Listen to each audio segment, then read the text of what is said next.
Hello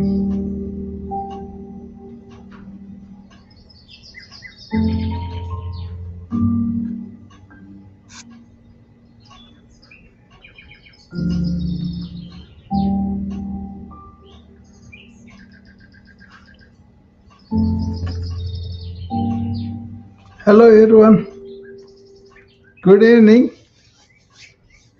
I hope you are doing well on this Sunday evening. I was working all afternoon on a book and also on a video of something came up during the day. The video is about passion versus focus and concentration. We know that people are motivated by the passion, and then they kind of get into it and emotionally drive themselves, and then sometimes they neglect their health, and the stress and burnout gets to them, right?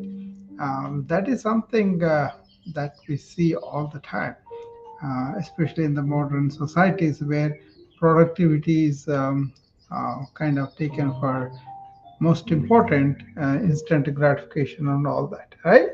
So that's what I was talking about when I made that movie.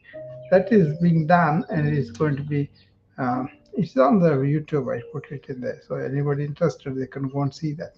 It's called "Importance of Focus and Concentration Over Passion." Right.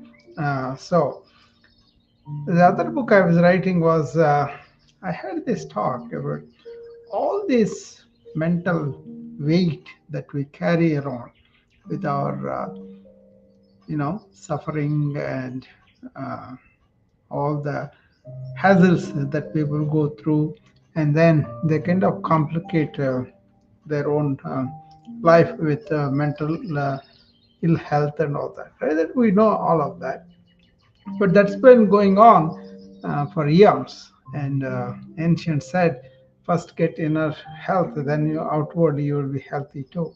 So they gave a lot of importance to be and to have a simple life outwardly and real rich life inwardly. Whereas we are doing the opposite, and we can see how our mental health has really worsened. So many complications in the external life, right? Uh, the example was Bhutan. When the internet was not allowed, the people were content with one dress. Now, after the internet, all these addictions, all these diseases, everything has entered their society too. So their gross happiness index, which they actually measure, has gone down, and so they are trying to balance it now. But that's not a generalized general statement, but where generally that is happening, and we have to know what's the reason, and then turn inward and find out ourselves, and then go from there. Okay. Otherwise, I'm planning a wellness summit, and uh, I thought I will do that annually. And last year I did that, where a couple of days people have come and listened to me on nutrition, exercise, sleep, and meditation, and all that. And we actually say summit because it's not just going to be lectures, but it's practical things that people do with me and take them home as something that they could continue to do them at home. So we kind of start with understanding nutrition, both modern nutrition and where it is going with the genes and all that, but also what was the ancient impressions on food as medicine, and how food has some characteristics that we have them too, how compatibility works. So some insights into that. Then we go into the movement of the body, exercise, optimal, and how we have become a sedentary, always sitting or lying in the bed kind of society versus um, ancient had to walk, had to climb trees, had to climb the hills and all that, right? And they had to do a lot of manual work. but at the same time they kept their mind quiet too. So both ways they were healthier. We can bring those practices back.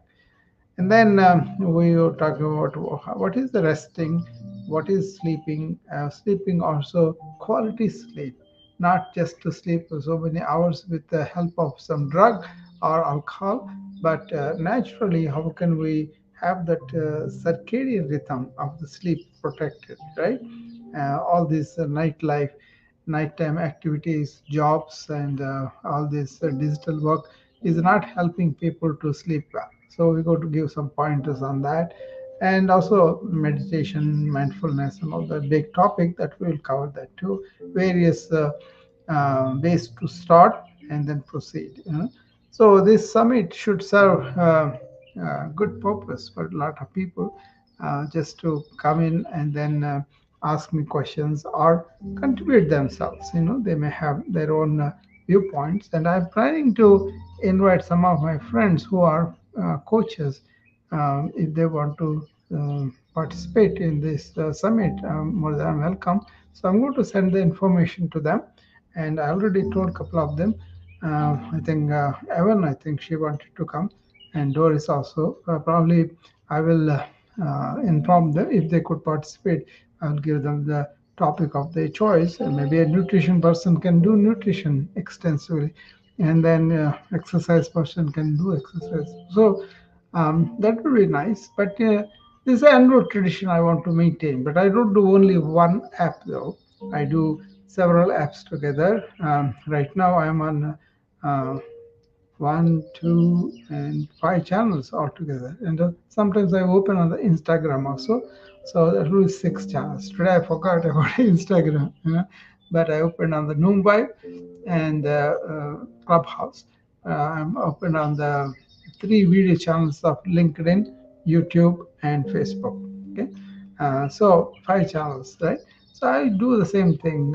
So I just want to put out the product I think that is important for me to go and really talk about and bring some latest things that are going on, especially with the COVID. There are some specific recommendations I make about immunity, about what to do immunity. There is a immunity routine there that you could do with me and take home and do that every day so that your lymphatic flow will be enhanced from head to toe. That is the immune mechanism improvement. And of course, just being healthy, being having this inner resilience, you can withstand a lot of infections. That is also there. Okay, so that's what I'm thinking. I'm developing the agenda, and I will be discussing this with a couple of my friends. And if they could also come on the same date, I'm thinking maybe a couple of weeks and a weekend, either 1 or 2 days. Usually, it will be like an all-day affair, so that people can get as many questions as they want, and then we can answer them. Okay, so it will start at maybe 10 o'clock my time. That's 11 Eastern probably, and go up to 2 3 hours and a break and then 2 or 3 hours like that. Okay, if 2 days are too much, maybe we'll do it on one day. But last time we did 2 days, so I'm going to go and repeat the same thing again. And there are more stuff though that has changed, that has evolved, that is understood better. And so I'm very excited about presenting whatever I learned in the last 1 year, especially inward change, inward transformation, how that can help us to not only have a good health and holistic health, and be proactive about it, but also uh, develop a deep understanding of life and existence and all that. Okay, I'm going to present some of those point of views of the spirituality and all that. It's not about any particular religion. It's about human beings going through the life, finding some challenges and gaining some resilience by following some ancient teachings from modern understanding of the scientific facts and all that. Okay, so it's a combination of scientific medicine and ancient wisdom. Okay, so anybody has any questions on that, you can come up and ask me, or you can give me suggestions if you want to. That way, I can make it better. with the help of everybody else too. So I will announce the date pretty soon after I talk to my coaches, our coach friends, and then see how many really want to participate and what date will be convenient for them. So we have to determine that, and probably in the next 3 or 4 weeks it will happen. And I'm going to put the announcement ahead of time so that people can uh, make time for that in their busy schedules. So uh, usually these kind of things I do spontaneously, but this time I'm giving a couple of weeks for me so that I can send invitations, I can send intimations to people. Okay. So what else is going on? Is going on with this book I wrote. It's about turn inward. Why? I always talk about turn inward, look inward, and feel inward, and all that, right? So, what is the big deal about turning inward? What does it mean? All that will be there in that book. So, I wrote about importance of knowing the essence of us more than the body and mind, and really using the body and mind as tools instead of identifying them. I think there's a lot of need for that in view of so many chronic diseases and so many mental health problems that people are having. So, understanding this probably would help some people to have insights about how to manage their illnesses and how to be proactively well, and also how to really be better mentally and enjoy themselves better. Okay, that's the purpose of the book, and I have almost completed it. I just have to edit it and then I'll put it on the um, on my website. Okay, so that's what's going on today for me. And anybody has any questions or any comments, you can come up. Uh, I just came here just to uh, help out if I could. That's that's why I call this session service. But I can go and talk about any particular topic. I already talked to you about passion and the problems with the passion, how focus and concentration are better. I already told you about the book I wrote about turning inward and why we should do. Um, that's an extensive book, though. That's like 8 chapters are there, and it came out pretty good. Uh, in the sense, I'm happy with how it has started and how I was able to bring in some of my age-old principles, like for example, in the meditation. This one particular thing I will tell you. Um, so they come and they sit in the meditation, and then I tell them, okay, you watch your thoughts, right? And then I tell them, okay, close your eyes and begin to watch your thoughts if they should come. Otherwise, just focus on the breathing. And as they were breathing, I tell them, when you are breathing in, try to say Koham na Soham. That means, who am I? I am the inner self, right? Whereas when you are breathing out, say, I'm not just this body and mind. So it starts with that. Breathing out, saying, I'm not just this body and mind. And then breathing in, you say, then who am I? I am the inner self. So once you have repeatedly doing that every day, you'll have a sensation like there is something more than my body and mind, and that is our inner energy, inner essence. Okay. Once you discover and establish yourself in that essence, that is the abundance that you have. Everybody has it. So I talked about that at length. There are some mnemonics I used. GPS love, my favorite. I created it myself, that's why it is favorite. And then I also talked about one particular sloka in Bhagavad Gita. He tells you everybody has this inner essence as me. That is the God's energy or the sustenance of life, whatever you call it, that is there in all of us. And without that, we don't have any life. Once we understand that, we have the equanimity with everybody, and we see people differently. And now we kind of, he's the neighbor, he's the me and that kind of thing gets into our regular talks and everything, a lot of discrimination, a lot of differences go away. Okay, so it's a small, but I think it's a very significant when people looking to our inner change, inner transformation. It's not just the change, the transformation from being miserable to going to the joy, right? It doesn't happen unless you kind of examine what you are made up of, what kind of conditionings you had, and how you can overcome them. Okay, there is no force, nothing like preaching anything to people, but just pointing for the facts and then making people think for themselves, look for themselves inside them, and then automatically the transformation will happen if only you stop and take a good look at it. Okay, so with that, uh, any particular questions or anything I can help, you can come up and ask me if you want to. Otherwise, you can suggest some ways for me to do the wellness summit or any particular needs anybody has. I will be happy to answer that. Sunday night, it's 8 o'clock before I could do it.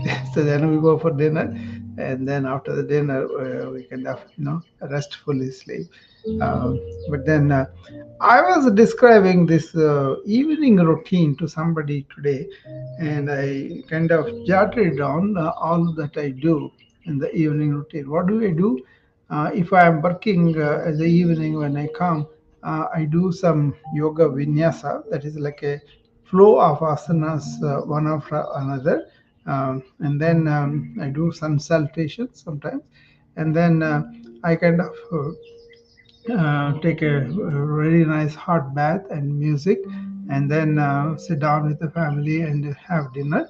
And after that, I kind of do shavasana or yoga nidra. They are the uh, things that we do for relaxation, total progressive relaxation, and then that induces a very good sleep after that. So I was talking about morning routine these days, but I also have a daytime routine and an evening routine too.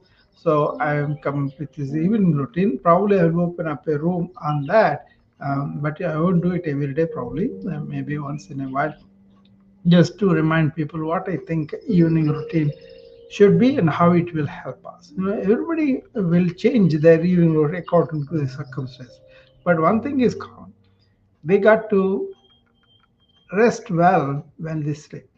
They have to allow the sleep to rejuvenate your body and mind. That people are missing. They think everything is automatic, or they're doing some things that are really causing harm to their sleep cycle.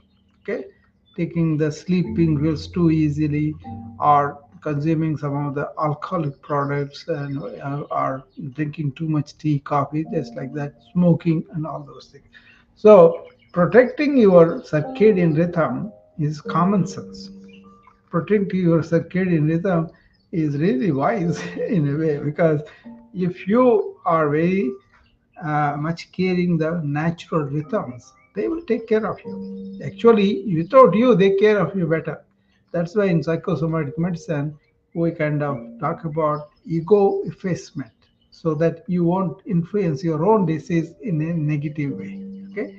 Uh, so usually people not about optimistic about their illness. Many are, they kind of fight it. That's okay. But then many negatively influence their disease process. They are, first of all, they are afraid, and they are going to maybe I'll miss out on the life, or I won't be able to do some things. All sorts of all these thoughts come, and they make your disease worse than what it is. People who know about COVID are much sicker sooner because they know the consequences and they imagine all that. But the first wave people are not that much.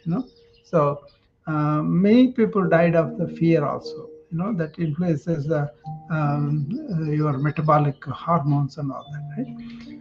Anyway, so um evening routine is very important. The main thing is winding yourself down, shutting yourself down both physically and mentally. That happens if you don't interfere with them. But many people are not physically working these days, and many people are sedentary, and many people think a lot, so they carry it to the from work to home, and then they cannot shut it down. So all those things, if you address, you sleep better. Ambience is important. Time of night sleeping is important. What do you do before sleep and what do you do after sleep is very important. You can prepare for the day the night before, and then you can go to sleep much better. But you have to empty your mind. So I talk about all that. In the these are things I did. The evening routine I do, I documented it there, and I'm going to talk about that in the morning routine also. And I wrote this Turn Inward Why, that is a book, and then I made videos on this. Um, you know, uh, it's better to focus on concentration than being only passionate. Okay, sometimes the passion also drives people to achieve a lot of material things outwardly, but they may not be happy inward. We know about that. Everybody knows about that. So it's not just balancing. It is first making your inner realm healthy, then outward you will be healthy. So, okay. So, with that, last chance, anybody wants to come up before I leave? It's almost going to be 8 o'clock. So,